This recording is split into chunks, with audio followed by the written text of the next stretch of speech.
योहना बाब नंबर 2। काना में शादी। तीसरे दिन गुलेल के गांव काना में एक शादी हुई। ईसा की माँ वहां थी और ईसा और उसके शागिर्दों को भी दावत दी गई थी।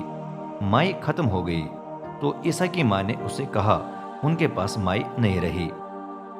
ईसा ने जवाब दिया, ए खातून, मेरा आपसे क्या वास्ता, मेरा वक्त अभी नहीं आया।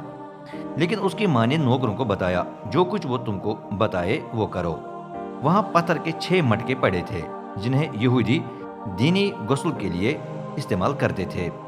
हर एक में तकरीबन 2-2, 3-3 मन की गुंजाइश थी। ईसा ने नौकरों से कहा, मटकों को पानी से भर दो। चनाच उन्होंने उन्हें लबालब भर दिया। फिर उसने कहा, अब कुछ निकालकर ज़ियाफत का इंतजाम चलाने वाले के पास ले जाओ। उन्होंने ऐसा ही किया। जो ही ज़ियाफत का इंतजाम चलाने वाले ने वो पानी चखा जो माई में बदल गया था, तो उसने दूल्हे को बुलाया। उसे मालूम न था कि ये कहाँ से आई है, अगरचे उन नौकरों को पता था जो उसे निकाल कर लाए थे। उसने कहा, हर मेज़बान पहले अच्छी किस्म की माई पीने के लिए पेश करता है, फिर जब लोगों को नशा चढ़ने लगा तो वो निस्बतन घटिया किस्म की माई पिलाने लगता है।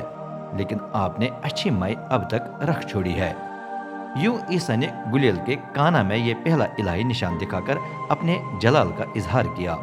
ये देखकर उसके शागिर्द उस पर ईमान लाए। इसके बाद वो अपनी माँ, अपने भाइयों और अपने शागिर्दों के साथ कुफरनहुम को चला गया। वहां वो थोड़े दिन रहे। ईसा बैतुल मुकद्दस में जाता है। जब यहूदी ईद फसह करीब आ गई तो ईसा यरूशलेम चला गया।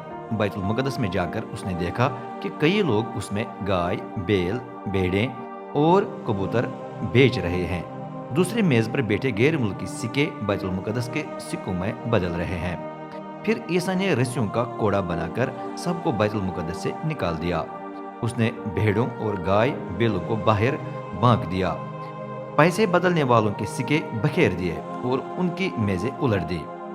कबूतर बेचने वालों को उसने कहा, इसे ले जाओ, मेरे बाप के घर को मंडी में मत बदलो। ये देखकर ईसा के शागिर्दों को कलाम मुकद्दस का ये हवाला याद आया कि तेरे घर की गैरत मुझे खा जाएगी।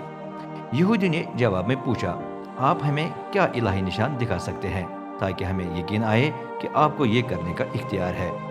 ईसा ने जवाब दिया, इस मुकद्दस को ढहा दो तो मैं इसे 3 दिन के अंदर दोबारा तामीर कर दूंगा।